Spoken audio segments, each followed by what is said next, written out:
Assalamualaikum warahmatullahi wabarakatuh. Minasang konbawa satu ke dalam channelku. Terima kasih yang sudah subscribe, yang sudah like, dan yang sudah komen, yang sudah hadir dalam channel saya menonton video saya selama ini. Yang sudah support, salam ngapak. Dimana-mana tempe enak, orang ngapak-orak enak. Waduh, ngapak-ngapak marang ya. Ya, saya perkenalkan Lukman dari Kebumen ya. Asalnya saya dari Kebumen, sekarang sudah jalan 1,5 tahun ya, lebih berapa hari bekerja di Jepang. Oke guys, terima kasih pada hari kemarin saya sudah mencapai 1000 subscriber. Waduh, 1000 subscriber ya, waduh luar biasa. Pokoknya terima kasih banget yang sudah support, yang sudah like, komen ya. Pokoknya itulah yang sudah mencetak abang-abangnya chat. Terima kasih banget itu subscriber yang ada di Indonesia maupun yang ada di Jepang. Terima kasih. Arigatou gozaimashita. Pada video kali ini saya akan sharing lah ibaratnya. Saya bukan menggurui ataupun ngasih pengetahuan, itu tidak. Pada dasarnya saya hanya sharing dan memberikan informasi yang bermanfaat buat teman-teman yang melihat video ini. Pada video kali ini saya akan sharing tentang visa Tokutei Gino. Apa sih itu visa Tokutei Gino? Keunggulannya apa aja sih? Dan siapa saja yang bisa mengikuti visa atau yang bisa mengambil visa Tokutei Gino ini? Dan berapa lama bisa tinggal di Jepang dengan visa Tokutei Gino itu? Ya, saya akan sharing saja kepada sahabat-sahabat semua, teman-teman semua, berbagai informasi saja bagi kalian yang masih di Indonesia, yang belum pernah ke Jepang ataupun yang sudah di Jepang ingin kembali lagi ke sini gitu. Itu seperti itu.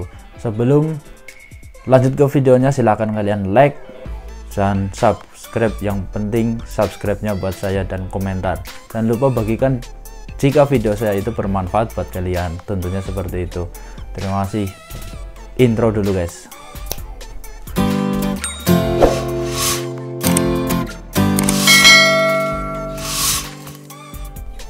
Oke, yang pertama teman-teman, saya akan ganti background terlebih dahulu. Bismillahirrahmanirrahim. Celing. Waduh, udah ganti guys. Biar ke Jepang-Jepangan ini, backgroundnya yang Jepang itu ya, biar nggak bosen juga ngelihatnya ya. Oke, terima kasih. Yang pertama saya akan menjelaskan apa sih itu visa Tokutei Gino. Visa Tokutei Gino adalah visa yang dikeluarkan terbaru oleh pemerintah Jepang per 1 April 2019. Bahasa Inggrisnya adalah Specific Technical Skill Visa. Aduh, nggak terlalu bisa ngomong bahasa Inggris guys, teman-teman semua ya. Intinya visa keahlian kerja khusus gitu ya, seperti itu. Berlaku 1 April 2019. Nah, perbedaan pemagang dengan Tokutei Gino apa sih itu? Perbedaannya adalah kalau Tokutei Gino bisa tinggal lama di Jepang, bekerja di Jepang, dan memiliki residence di Jepang, tempat tinggal di Jepang gitu. Kalau pemagang, waktu yang ditentukan adalah 3 sampai dengan 5 tahun. Kemarin saya sudah membahas tentang pemagang yang bisa nambah 2 tahun, yaitu program 3 tahun terus nambah kontrak dengan pulang Indonesia 1 bulan terus kembali lagi ke sini dengan kontrak baru 2 tahun, jadinya adalah 5 tahun. Perbedaannya seperti itu. Dan tidak boleh membawa istri kalau pemagang 2 tahun itu ya. Kalau Tokutei Gino bisa membawa istri, membawa keluarga gitu, bisa tinggal di Jepang dengan waktu yang lama. Itu seperti itu. Nah, bidang apa saja yang bisa diambil untuk visa Tokutei Gino ini? 14 bidang yang bisa kita ambil untuk visa Tokutei Gino ini adalah, yang pertama adalah Keigo. Keigo adalah perawat lansia ataupun perawat medis gitu ya. Itu seperti itu. Keigo adalah bahasa Jepang dan bahasa Indonesia adalah perawat. Jadi buat teman-teman sahabat semua yang ingin bekerja di Jepang untuk merawat nenek-nenek, kakek-kakek, yaitu tugasnya adalah memandikan, mengganti baju gitu ya, nyuapin. Itu seperti itu tugas dari Keigo pekerja di Jepang ini. Yang kedua adalah Gaisokugyo. Gaisokugyo adalah kuliner. bagi kalian teman-teman sahabat semua yang ingin bekerja di Jepang di bidang kuliner, restoran, ya pokoknya masak-masak, cuci-cuci piring, apa-apalah, yang penting gajinya gede gitu kan. Yang penting kita happy di sini, banyak uangnya gitu. Walaupun di restoran, walaupun kuliner itu ya. Jadi kalian yang teman-teman semua yang jago masak, yang suka bikin masakan, nasi goreng ini itu, waduh, pengen belajar juga masakan di Jepang, kalian bisa ngambil Kaisokugyo. Kaisokugyo itu adalah kuliner. Itu seperti itu. Itu yang kedua. Yang ketiga adalah konstruksi. Waduh, konstruksi. Konstruksi itu saya ya, konstruksi. Saya bidang konstruksi, tapi masih statusnya adalah pemagang. Masih pemagang, guys. Tugasnya adalah ya bangunan gitu. Misalkan beton, pengecoran itu masuknya konstruksi. Tacking, ngerakit besi, ibaratnya ngerakit besi itu pakai kawat diikat-ikat itu masuknya konstruksi. Nah, saya adalah ngerakit scaffolding, steger bangunan. Jika orang Jepang mau membangun rumah ataupun renovasi rumah membutuhkan steger. Kalau di Indonesia pakai bambu, nah di sini pakai besi. Itu seperti itu. Apakah pekerjaan ini berat? Ya justru berat. Di sini adalah berat, tapi duitnya juga berat. Waduh, berat juga ya. Dompetnya sampai jebol, sampai rusak sletingnya. Yang penting sleting celananya jangan sampai rusak, guys. Terus yang keempat adalah biru kuriningu. Biru kuriningu adalah bahasa kerennya adalah cleaning service ya, atau laundry juga bisa ya. Pokoknya tugasnya bersih-bersih ruangan atau bersih-bersih baju. Yang penting jangan bersih-bersih duit, guys. Nah, yang kelima adalah nogyo. Noka ya.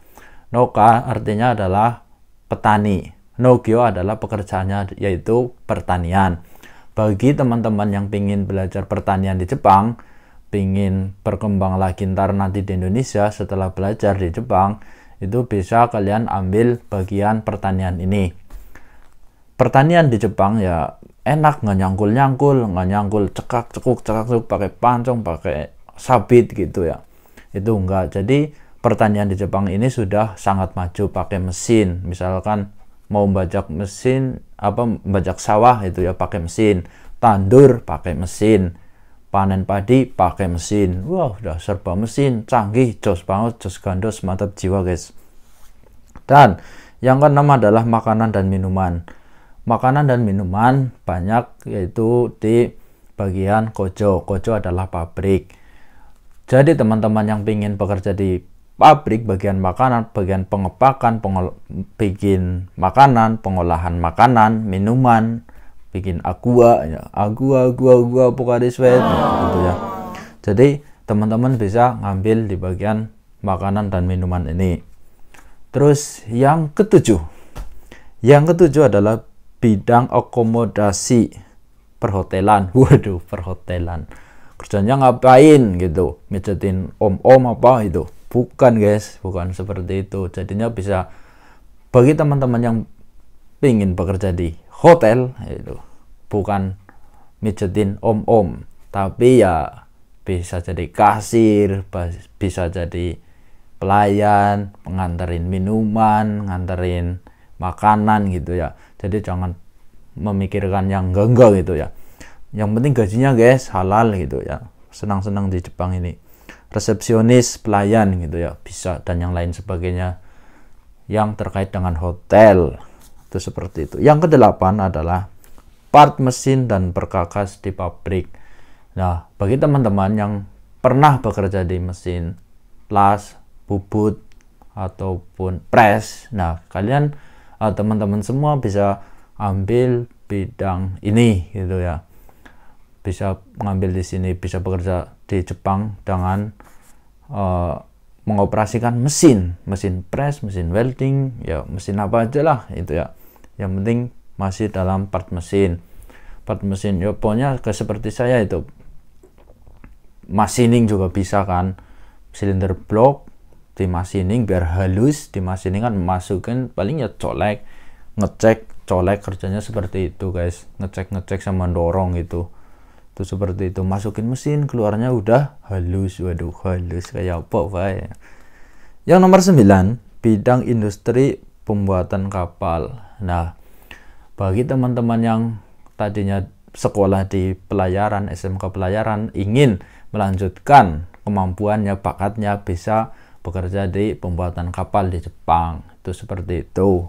Oke guys, lanjut. Yang ke-10 adalah perikanan. Perikanan ya, yang bagi teman-teman semua, sahabat-sahabat semua yang suka mancing mania gitu ya.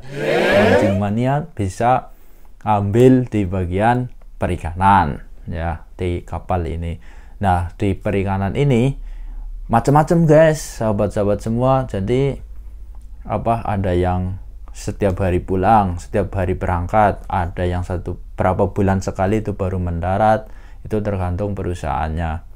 Apakah di perikanan itu kibisi, galak, ketat? Ya pastinya seperti itu. Teman saya ada yang bekerja di perikanan, jadi dia capek, ya dimarahin, ya galak-galak gitu ya. Itu seperti itu. Jadi bekerja di Jepang harus siap mentalnya. Oke guys, lanjut. Yang ke-11 adalah perbaikan dan pemeliharaan otomotif. Di sini paham ya. Jadi buat teman-teman sahabat semua yang pingin bekerja di bengkel Jepang menjadi montir, waduh montir, memperbaiki mesin, bisa bongkar nggak bisa masang, bukan seperti itu ya. Ya, jadi buat teman-teman semua ambillah bidang ini ya, perbaikan dan pemeliharaan otomotif ya, bengkel motor, bengkel mobil. Kebanyakan di Jepang itu adalah bengkel mobil. Jadi kalian lebih pintar lagi, teknologinya lebih maju lagi bekerja di Seibi atau bengkel Jepang. Yang ke-12 adalah permesinan. Ya, mesin bubut, mesin perkakas, welding gitu ya. Sama tadi, hampir sama itu ya. Itu seperti itu. Yang ke-13, elektrik dan informasi elektronik. Jadi mungkin di bagian ini teman-teman akan belajar ya tentang listrik, tentang kabel ataupun barang elektronik yang diproduksi di pabrik. Itu seperti itu. Bagi teman-teman yang jurusan SMK-nya adalah elektronik, ingin melatih bakatnya lagi, memperdalam bakatnya lagi, bisa ngambil di bagian ini gitu, seperti itu guys. Yang ke-14, penerbangan atau kokugyo. Kokugyo adalah pekerjaan penerbangan. Nah, tugasnya ngapain ya? Mungkin kalian tiketing atau pramugari ya, kabin ya, bisa juga itu nyiapin tiket ya, ngasih tiket, jual tiket ataupun kabin ya, bisa jadi pramugari. Waduh, pramugari apa, pilot pilot. Itu seperti itu. 14 bidang yang bisa diambil dalam Takutei no ini. Nah, yang selanjutnya sahabat, ada 4 golongan yang bisa mengambil visa Takutei no. 4 golongan yang bisa mengambil visa Takutei no. Yang pertama adalah ex-Jepang. Sekali lagi, bagi teman-teman sahabat semua yang tadinya bekerja di Jepang 3 tahun, ingin kembali lagi ataupun 1 tahun ya, kembali lagi ke Jepang dengan waktu yang lama lagi, bukan 2 tahun lagi, bukan pemagang lagi, teman-teman bisa mengambil visa Takutei no. Itu seperti itu. Yang kedua, yang sedang magang di Jepang, misalkan saya ingin ganti visa gitu, Takutei no, saya ingin Takutei no, jangan pemagang gitu, misalkan ya, saya bisa mengambil visa Takutei no itu dengan sistem yang beda, dengan gaji yang berbeda, bisa ngambil ya. Terus yang ketiga adalah yang sedang kuliah di Jepang dan ingin bekerja di Jepang. Jadi buat teman-teman sahabat semua yang sedang kuliah di Jepang ya, bisa mengambil visa Takutei no, ingin bekerja dengan visa Takutei no. Itu seperti itu bisa. Yang keempat adalah yang belum pernah ke Jepang. Waduh, yang belum pernah ke Jepang guys. Jadi teman-teman yang baru lulusan SMK tidak perlu lulus sarjana D3 ataupun S1. Jadi teman-teman bisa mengambil visa Takutei no langsung ya, lewat LPK ataupun instansi yang menyediakan atau memberangkatkan dengan visa Tokutekino ini. Itu seperti itu guys. Oke, yang selanjutnya negara mana yang sudah mendatangani perjanjian ini dengan negara Jepang? Yang pertama adalah Filipina, Kamboja, Nepal, Mongolia, Myanmar, Vietnam, Indonesia, Bangladesh, dan Sri Lanka. Ada beberapa negara yang sudah mendatangani kerjasama ini, yaitu dengan mungkin pemerintah negara masing-masing. Kalau kita ya Menteri Transmigrasi ya dan Ketenagakerjaan itu sudah mendatangani persetujuan ini untuk bekerja sama dengan negara Jepang. Itu seperti itu. Nah, buat teman-teman semua perlu diketahui ya, ini adalah program yang baru ya, tadi sudah disampaikan baru 1 tahun lebih ya, 1 April 2019. Kenapa Jepang membutuhkan tenaga kerja asing? Karena populasi orang Jepang itu semakin tahun semakin menurun. Itu seperti itu, terutama untuk pekerjaan kasar seperti konstruksi dan yang lain sebagainya. Ini adalah untuk pekerjaan konstruksi, bukan kerjanya di kantor buat leha-leha gitu ya. Itu nggak ada. Memang pemuda di Jepang itu sangat langka ya, bukannya nggak ada, tapi sudah mulai menurun karena angka kematian yang meningkat dan kelahiran yang menurun. Kenapa itu terjadi? Karena pemuda-pemuda Jepang ini itu nggak suka nikah, sudah umur 29, 30 belum nikah, bahkan yang kakek-kakek nggak mau nikah, nenek-nenek nggak mau nikah, tapi mau wik. Iya, itu yang bahaya banget ya. Jadi 10 tahun ke depan atau 20 tahun ke depan nggak tahu negara Jepang itu seperti apa. Mungkin banyak orang asingnya. Itu seperti itu. Terima kasih yang sudah menonton. Jangan lupa like, subscribe, dan komentar di bawah ini.